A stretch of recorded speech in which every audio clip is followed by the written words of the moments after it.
If you're listening to this, you'll never hear a voice the same way again. I don't care how normal, it sounds sweet, broken, angry, childlike. Once you know what I know, once you've heard what I heard that night, every word that passes through a phone line will feel tainted. Because when the call came in, it wasn't just a sound, it was a presence. The red light on the switchboard blinked at 3:33 a.m. sharp. I remember it vividly because I was fighting to stay awake, tapping my fingers on the console in rhythm with some forgotten tune. The station was half asleep, the air thick with recycled smoke and old coffee, when that little red light came alive, pulsing like a heartbeat. I hit the button, expecting the usual, a drunk trying to request classic rock, some kid laughing with his friends, or the kind of lonely voice that just wanted to talk to anyone who'd listen. Instead, I got silence, not the kind of silence you get when nobody's there. This was heavy, textured like static pressing against my ear, a sea of white noise shifting just enough to let me know something was buried inside it. I leaned closer to the receiver, frowning, already reaching to drop the call. Then it spoke. At first, it didn't even sound like speech. It was like a tape being chewed up by an old machine, stretched syllables, warped tones, something broken that was desperately trying to fix itself. Words emerged in fragments, carried on the crackle. You shouldn't be listening. My heart stumbled. I thought maybe it was a prank, some distorted voice modulator. But the static moved like it was alive, climbing in volume, burrowing into the speakers, until it felt less like sound and more like pressure. My teeth buzzed with it. "Who is this?" I asked, trying to keep my voice steady. The reply came instantly, too fast for someone to be making it up. "You already know." I didn't. At least I didn't think I did. But the certainty in that warped tone sank into me like a hook, like maybe on some level, deep down, it was right. And then it changed. The voice broke into something softer, clearer, almost intimate. My name, spoken perfectly. No static, no distortion, just my name, as if whispered by someone standing inches away from me in the dark. I froze. Nobody was supposed to have this line. Nobody should have even known I was working that night. The red light blinked once more, steady, waiting, and my voice came back through the receiver, repeating words I hadn't spoken. "You're listening," it said. "You'll never hear me the same way again." I slammed the line dead. The light went out. The room felt emptier than before, like something had left with it, but not entirely. I wish I could tell you that was the end, that I brushed it off, laughed, told myself it was some bored prankster with too much time and tech. But it wasn't. It was the beginning. Because to understand why that call haunts me, you need to know what it's like working here. People romanticize late-night radio, like it's some magical world of mystery and music where insomniacs gather around glowing dolls to share secrets with a faceless voice. The truth is, it's mostly boredom. Endless dead air broken by commercial jingles that sound more haunted than anything supernatural ever could. The graveyard shift was mine, midnight to 6 when the city was asleep, but the station refused to admit it didn't have an audience. We called it the loneliest hours, though I wasn't always alone. There was Frank, my producer, pale, tired eyes behind thick glasses, a man who looked like he'd been poured out of a coffee mug. 30 years ago and never stopped refilling himself. He barely spoke except to grumble about the outdated equipment and the tapes that chewed themselves to death on air. Then there was Marisol, the janitor. She hummed old Spanish lullabies while sweeping the halls, the kind of tunes that made the silence feel almost bearable. She had a gift for being in two places at once, 1 minute down the hall, the next outside the studio door, leaning on her mop like she knew I'd been listening. She'd wink, mutter, "La noche tiene oídos," the night has ears, and shuffle off. Our manager, Mr. Keene, only dropped by once a week, usually around 10 at night. He had a habit of looking everywhere but at you, eyes darting around the ceiling tiles like he expected them to whisper something important. He insisted on keeping the old analog switchboard, even when corporate begged him to upgrade. "Digital can be erased," he'd mutter. "Analog remembers." That always unsettled me more than I admitted. Most nights, though, the station was just routine. Prank callers pretending to be aliens, lonely truckers asking for classic country ballads, teenagers daring each other to shout curses live on air. I'd laugh, play along, hang up. I learned how to talk like I was fascinated even when I was half asleep, my voice carrying across empty highways to ears I'd never see. But sometimes the silence stretched too long. Between calls, when even the static seemed to fall quiet, I'd catch myself listening harder, as though expecting to hear something moving behind the frequencies. Once I thought I heard a second voice layered under a caller's words, raspy, faint, like someone trying to keep up with the conversation. Frank swore I imagined it. The building itself didn't help. The lights flickered when they felt like it, buzzing like nervous insects. The vending machine spat out candy bars stamped with expiration dates years in the past. And the basement where the oldest tape archives were kept always smelled faintly of ozone, like a storm had passed through and never quite left. I asked Marisol once if she ever felt anything strange working nights. She stopped humming, leaned on her mop, and gave me a smile that didn't reach her eyes. "Strange is normal here. You'll learn." Then she went back to humming, louder than before, drowning out the silence. Frank told me about the box once, after too much coffee. Said there used to be a separate line, years back, that only rang on certain nights. Nobody answered it anymore, at least not since the 70s. I pressed him for details, but he clammed up, muttering something about not bringing old signals back. He left it there, eyes fixed on the glowing red lights of the board, like they were watching him instead of the other way around. I told myself all these little things were just byproducts of exhaustion, of working nights too long. After all, routine was the only way to survive the graveyard shift. Find comfort in repetition. Ignore the things that didn't quite fit.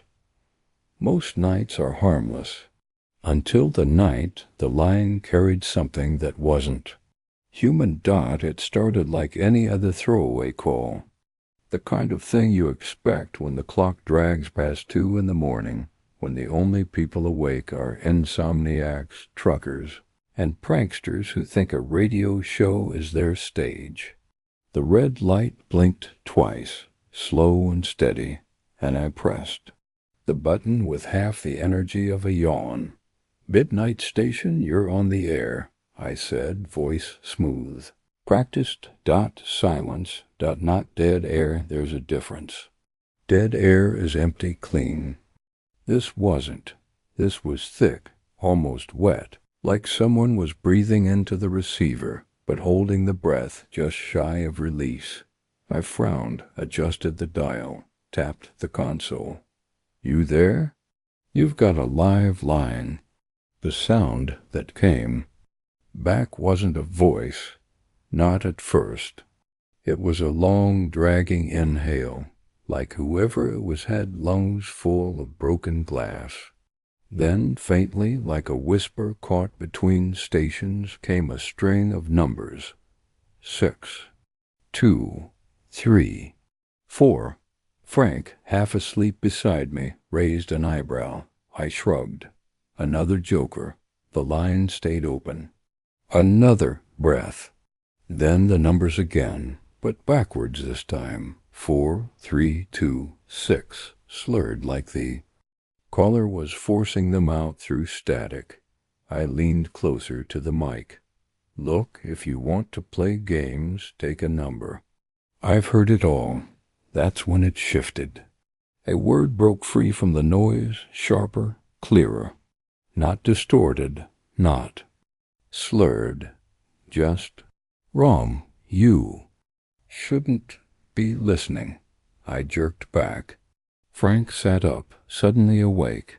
His hand hovered over the switchboard, but I stopped him. My heart was hammering. Say that again, I demanded, trying to sound calm. The caller didn't repeat it. Instead, the line hissed, broke apart, and reformed into a new word, my name. Perfect. Crisp. No static, no delay. Just my name, like someone leaning in close and whispering it directly into my ear. Frank stared at me. Did they? Yeah, I muttered, cutting him off. My palms were sweating. Yeah, they did. I forced a laugh, tried to pass it off. On air. Guess we've got a fan who knows how to get personal. My voice sounded steady, but inside it felt like my ribs were tightening around my lungs. The silence stretched. Then came another name, Frank's. Thursday. He blanched, hand tightening on the edge of the console. This is some elaborate prank, he whispered, but he didn't sound convinced. The line crackled, sputtered. Another breath, another rasping exhale. Then, in a voice that was both childlike and ancient, came the same phrase again. You shouldn't be listening. Frank yanked the line dead. The red light faded, leaving the studio darker than it had any right to be. Neither of us spoke for a long moment. Finally, I forced out a laugh. Gotta hand it to them. That's commitment. But the sound rang hollow. My skin still crawled with the echo of that whisper. We went back to the music, let the tracks roll, pretended nothing had happened. But every time the red light blinked afterward, my chest tightened.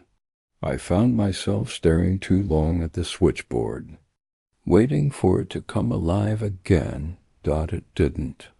Not that night. But I couldn't shake the feeling that it wasn't over, that it had only just started. And deep down, I knew whoever, whatever had been on the other end of that line, it knew me. The call cut to static, but the silence it left behind carried more weight than sound ever could. I brushed it off on air, but inside, paranoia had already started rooting itself in the cracks of my thoughts. The second call came 3 nights later. Same time, same light blinking like an open wound on the switchboard. 3:33 a.m. exactly. By then I'd convinced myself the first one had been nothing, maybe a twisted prank with a voice changer, maybe fatigue. I'd even laughed about it with Frank, though neither of us pushed the joke very far. But when that light flared again at the exact same minute, the room fell into the same brittle silence as before. I answered anyway. Midnight Station, you're live. This time the static wasted no time with silence. The voice came immediately. broken into pieces like shards of a mirror, each word catching a different reflection. 2. Late there already. Listening. I felt my stomach knot. Frank mouthed, "Hang up." But I didn't, not yet, because layered underneath the words was something else, a series of clicks, rhythmic almost like Morse code. Then the line went dead. The third night. It came again. Same time, 3:33, like clockwork. The voice was different, now higher, almost sing-song, like a child humming through cracked glass. "Do you remember the basement?" it asked. Frank looked at me sharply. What the hell basement? I had no idea, but I said nothing, and the voice giggled, a noise so warped it didn't sound human. Behind it, I swear, I heard coordinates, numbers slipping through the static like fish through water. I caught fragments 40, 17 south, but the rest dissolved. I wrote them down anyway. I still have that scrap of paper. The fourth night, the voice was low, guttural, like a machine dying slow. "Keene," it rasped. "Keene knows. Mr. Keene, our manager. The one who never looked you in the eye." Frank went pale. "I told you, man. We don't answer it. We let it ring, but we always answered." Curiosity was a hook too sharp to resist. The calls kept coming. Each one left something behind, numbers, phrases, warnings. Once it repeated a commercial jingle backward until the melody curdled into something unrecognizable. Another time it listed names, one after another, until it said mine again, soft as a caress. And every time the clock read 3:33 a.m., we told Keene. He brushed it off like lint. Listeners get bored. They find ways to amuse themselves. You take the call, you move on. But they're not requests, Frank argued. They're not even normal. Keene's eyes flicked to the switchboard, then back to the ceiling. "Analog remembers," he muttered and left the room. After that, Frank started bringing a flask to work. Marisol stopped humming when she mopped near the studio. And me? I started hearing echoes even when the line wasn't lit, faint whispers. Hiding under the music just beneath the static between songs, the contrast was maddening. 1 minute I'd be announcing a 2-for-1 pizza deal or queuing up a Fleetwood Mac track, and the next I'd hear it, the hiss of something alive inside. The wires waiting for me to listen. The banality of the station made the horror sharper, like bright fluorescent light over a bloodstain. The worst was the night a caller asked for Springsteen, and halfway through, dancing in the dark, a second voice bled into the track. Faint, distorted, but there. "Don't dance, don't." Frank yanked the fader, swore under his breath. We both pretended it was interference. Neither of us believed it. I began keeping notes. Every phrase, every number, every scrap of sound that seemed out of place. At first it looked like nonsense. Then, slowly, patterns emerged. Repeated sequences. Coordinates layered with words. Names matched with dates. I won't tell you what it spelled out. Not yet. If I lay it all out now, you'll stop listening. You'll think you've solved it, and you'll miss what matters. Because the truth is, the calls weren't random. They weren't pranks. They weren't even warnings. That was when I realized it wasn't just static, it was a message. I've replayed those tapes more times than I care to admit. Hours of static, breathing, numbers, whispers, until the hiss itself felt burned into my ears. Most people would have tossed them, pretended the calls never happened. But I couldn't. Something in me needed to know what was hiding under the noise. At first, it was curiosity, a half-baked project to pass the long hours. I'd stay after my shift, loading reel after reel into the old machines, dragging pencils across notebooks filled with chicken-scratch time codes. But the deeper I dug, the less I slept. And the less I slept, the more I started hearing things. It began with whispers low, layered under the obvious words. Not random, not accidents. Intentional. Like someone had buried a second conversation inside the first.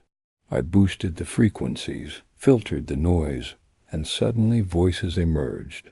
Not just one, many. Some begged. Some laughed. Some just repeated the same phrase in endless loops, like their tongues had been cut into grooves. But one message came back, again and again, no matter how far apart the tapes were recorded. Keep the signal alive. It didn't sound like a command. It sounded like a plea. I know how insane that sounds. A radio signal begging for its own survival. But once you've heard it, you can't unhear it. I tried explaining this to Frank, showing him the waveforms, the hidden words. He shook his head, muttered that I'd been staring at screens too long. You're finding patterns because you want to. That's what the brain does. It fills gaps. But he looked pale while he said it, and when I pressed him, he admitted something. There's a rumor, he whispered. Old-timers used to talk about a pirate signal, some frequency out past. The licensed bands only came alive after midnight. They said if you tuned in long enough, it tuned back. And the people who found it, they didn't exactly stay themselves. I laughed nervously, waiting for him to crack a smile. He didn't dot so. I started digging. Newspaper archives, ham radio forums, old conspiracy signs that smelled like mildew and paranoia, and I found traces. Buried, half-forgotten reports of government signal tests in the 70s, of DJs who vanished mid-shift, leaving nothing but a live mic broadcasting static until dawn, of callers who phoned in from payphones and were never seen again. One story stuck with me. A man in Arizona claimed he picked up a broadcast on his CB radio that told him things no one else could have known, things about his past, things about his future. His neighbors found the radio still on the next morning. The man gone, his chair tipped over, the air thick with ozone. Different places, different years, same pattern. Every thread led back to the same phrase, keep the signal alive. I told myself I was collecting folklore, that it was nothing but spooky campfire stories. But then one night, while I was scrubbing through a recording, I heard something that made my blood run cold. It was my voice, clear, unmistakable. But the words weren't mine. If you don't keep the signal alive, it said, we'll keep you. I shut the machine off so fast the reels spun, themselves loose, tape spilling across the floor.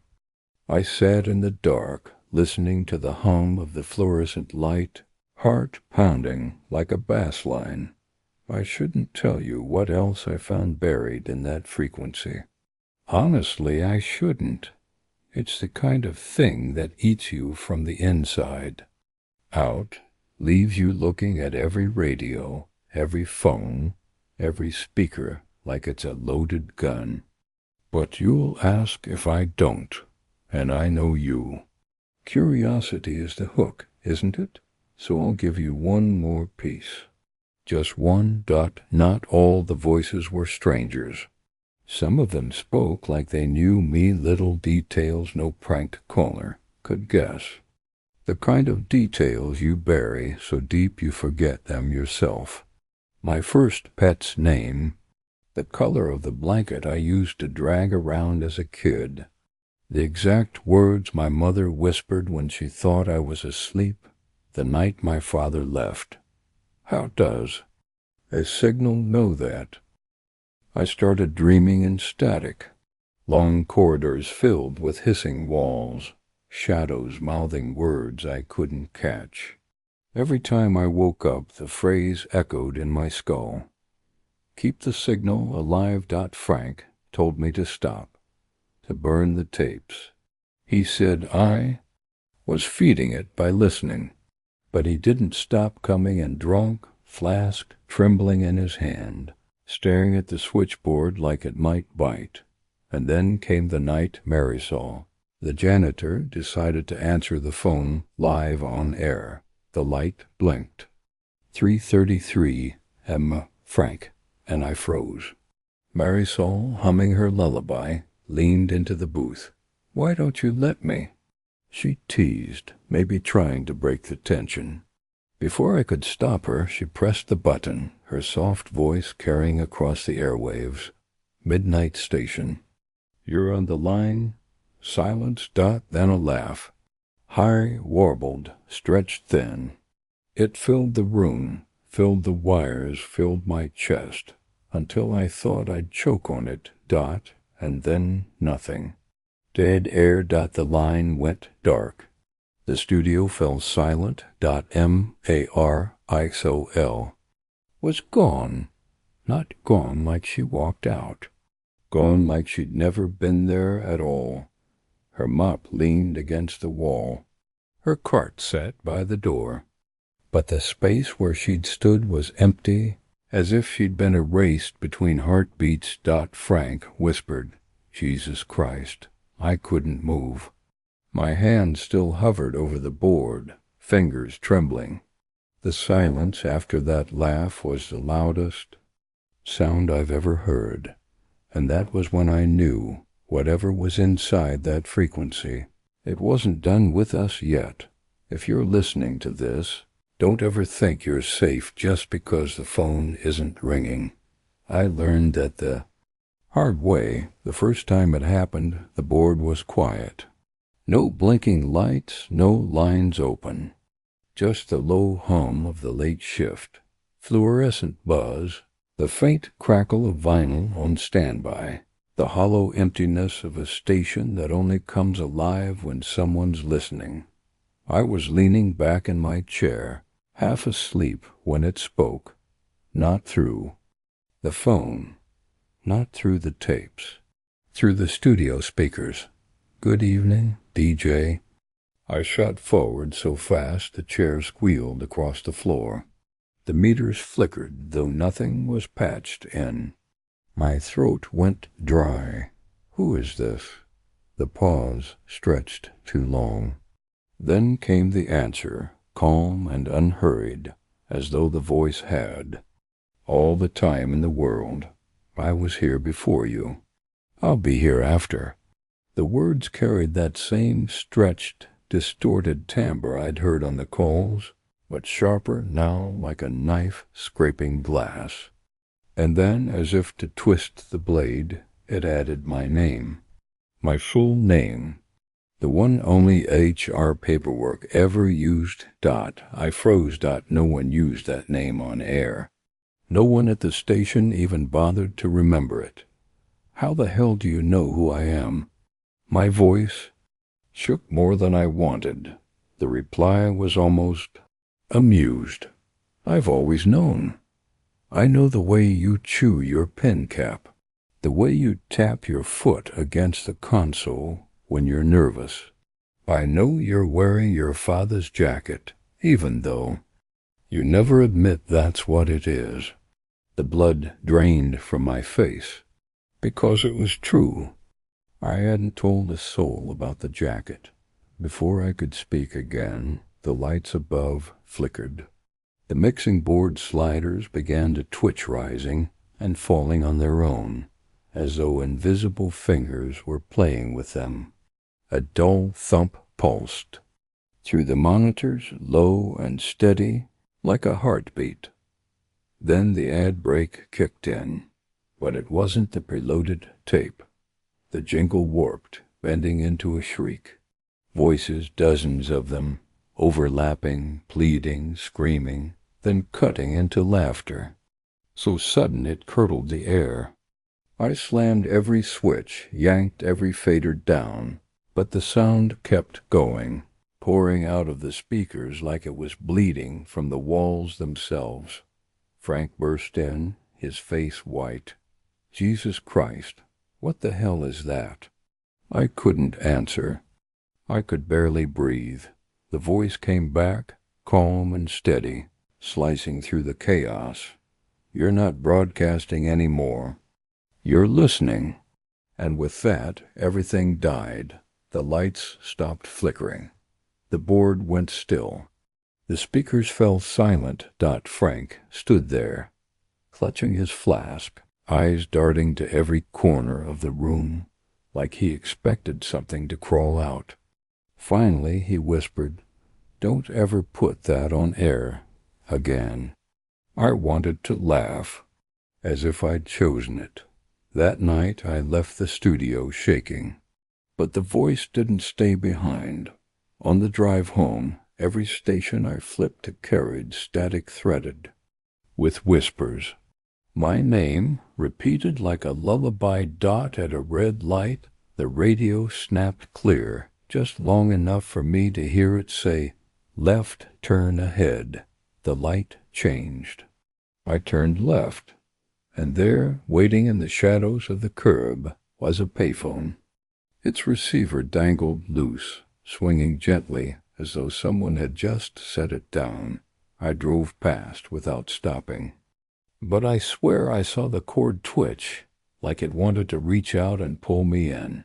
The next night I tried to act normal. Put on records, read the weather, answered a couple of half-drunk callers who wanted to hear Fleetwood Mac. But every second, I expected the voice to return, and it did. No ring, no light, just silence, and then, "Don't turn around." I froze in the booth. I hadn't moved. I hadn't even glanced toward the glass, but I felt it, the weight of something behind me, watching through the reflection. "Who are you?" My voice cracked. The answer came, drawn out, each word dripping like oil. "I am what keeps the signal alive." The lights dimmed, the meters spiked, and for a moment, every dial on the board spun in unison. Frank wasn't there to see it. No one was. Just me, trapped in the glow of the studio, realizing I wasn't alone, and maybe never had been. The signal wasn't just carrying voices. It wasn't just leaking through the wires. It was here, in the room, in the walls, in the air I breathed.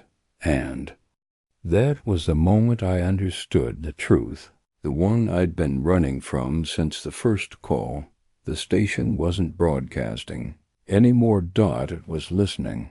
I should have stopped when the voice first slipped through the speakers. Should have walked out of that booth, ripped the plug from the wall, and never looked back. But curiosity is a slow poison. It eats at you, drop by drop, until you're thirsty enough to drink anything. That's how I found myself in the dusty storage room 2 floors below the studio, digging through boxes that hadn't been touched since the 70s. Old reel-to-reel tapes sat stacked like coffins, each one labeled in fading marker. Overnight shift, playlist logs, caller archives. One box sat apart, heavier than the rest. Its label was just a date, November 13th, 1976.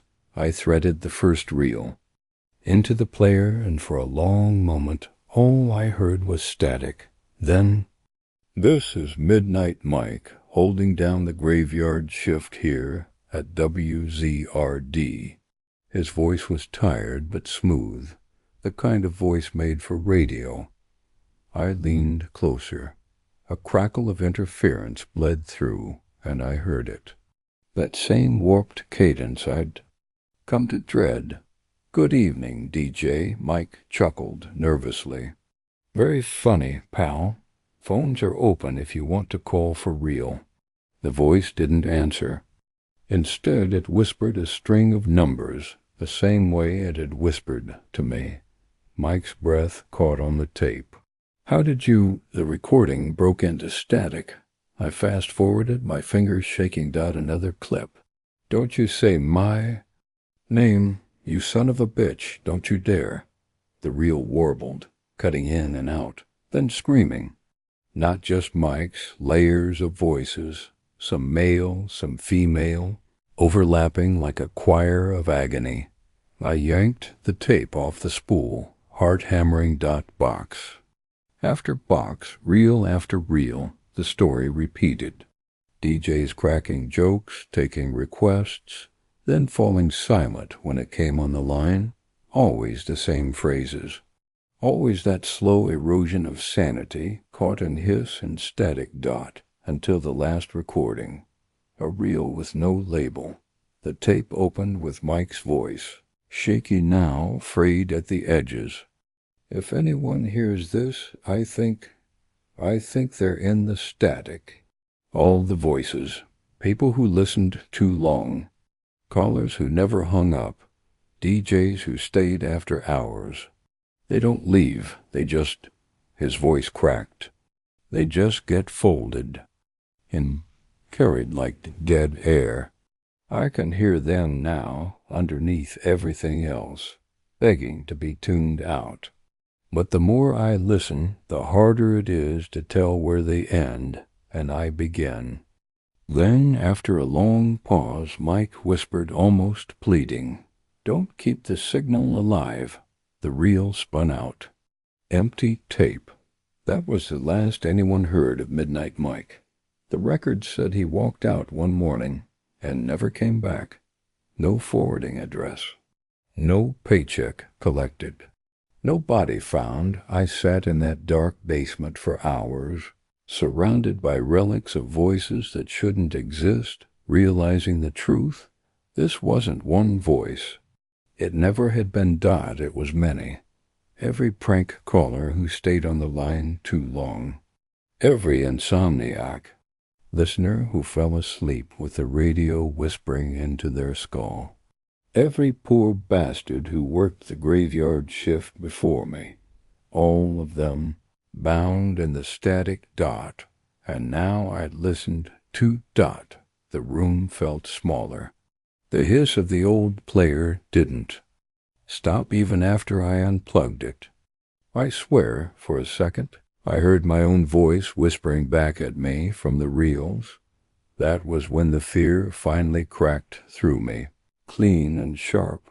It didn't just want to be heard. It wanted to keep me. I wish I'd stopped listening then. But the voice had one last broadcast for me, dot silence dot for once. That was worse than the static. The booth had never been so still. Even the hum of the fluorescent lights seemed to hold its breath. The soundproof walls pressed in like a coffin, thick and padded, sealing me off from everything that was still alive outside. Then the phone rang. One sharp chime. Not the soft blink of the studio lines. This was older, deeper, like a bell pulled from the grave of a rotary. I let it ring once, twice. My hand shook as I reached for the receiver. The third ring never came. The line cut itself open, and the voice was waiting. "You've heard them all, haven't you?" I swallowed. My throat was raw. "What do you want?" It laughed, not cruelly, but with the weight of inevitability. To keep the signal alive. That's all it's ever been. Pass it forward. Feed the current. Or a pause, long enough for me to hear faint breathing beneath it. Not one breath, but many, layered and discordant. Join us in the quiet. The board remained blank. No meters twitching, no lines flashing. Yet the words filled every speaker, as if the whole station itself were the receiver. My hand clutched the mic, though I hadn't touched the switch. And if I refuse, then the silence takes you. Like it took Mike, like it took the others. You will be folded into the dead air, and your voice will bleed through forever. Do you understand? The air grew heavy, pressing into my ears until my own pulse sounded like static. Then came the silence again, long, crushing, absolute. I almost thought it was gone. Until the receiver crackled, and I heard my own voice. Not speaking now, broadcasting, smooth, confident, the way I only sounded after a few hours behind the mic. Good evening, listeners. Tonight's broadcast is brought to you by the Signal. Keep it alive, don't turn away, don't turn it off. I dropped the receiver. It swung, clattering against the console, but my voice kept talking, filling the booth with words I had never spoken. Every syllable crawled across my skin. I wanted to scream at it to shut up, but the sound coming through the line was me. And it was smiling. The lights flickered once, dimmed, and then steadied. The voice on the line whispered one last time, quiet enough that I almost believed I imagined it. Choose. My hand hovered over the master switch, the one that could kill the feed for good, the one that could end the broadcast, end the voice, maybe end me too. Behind me in the glass I thought I saw movement, a reflection of myself but grinning, wider, teeth stretched too far, mouthing along with the words spilling from the receiver. I closed my eyes, took one last breath, and then I can't tell you what I chose. Maybe I cut the signal. Maybe I left it running. Maybe it doesn't matter anymore. All I know is, if you ever tune in late enough, past the dead air, past the static, when the night feels too heavy and the world too empty, maybe you'll hear me too. If you've made it this far, you've already listened longer than you should have. That's the part they never tell you. Dead air isn't empty. It's hungry. It waits for ears, for attention, for someone to lean in just close enough. Maybe you think you're safe because you're not behind this mic.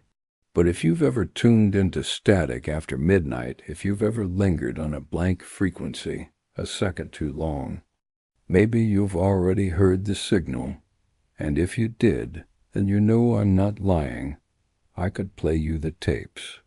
Every warped second, every buried whisper, every confession left rotting in the static. But that would be too easy, wouldn't it? You'd demand proof. You'd comment, you'd argue, you'd dissect every word. Maybe you're already planning to rewind this story, to check for numbers hidden in the hiss, for phrases I didn't dwell on. Go ahead, see if you can crack them before the signal cracks you. Because I'll tell you this much, the numbers are real. The voices are real. And the moment you hear them, they hear you back. So here's my challenge. If you've caught something, if you felt that itch at the base of your skull while you listened, drop it in the comments. Tell me what you think it means. Did you hear the coordinates? The names? Did you catch the phrase that wasn't supposed to be there? But don't ask me to release the rest of the tapes. Because once you hear them all, you don't get to walk away. You don't tune out. And if you think I'm exaggerating, fine. Stay curious. Stay tuned. Just remember one thing. Whatever you do, don't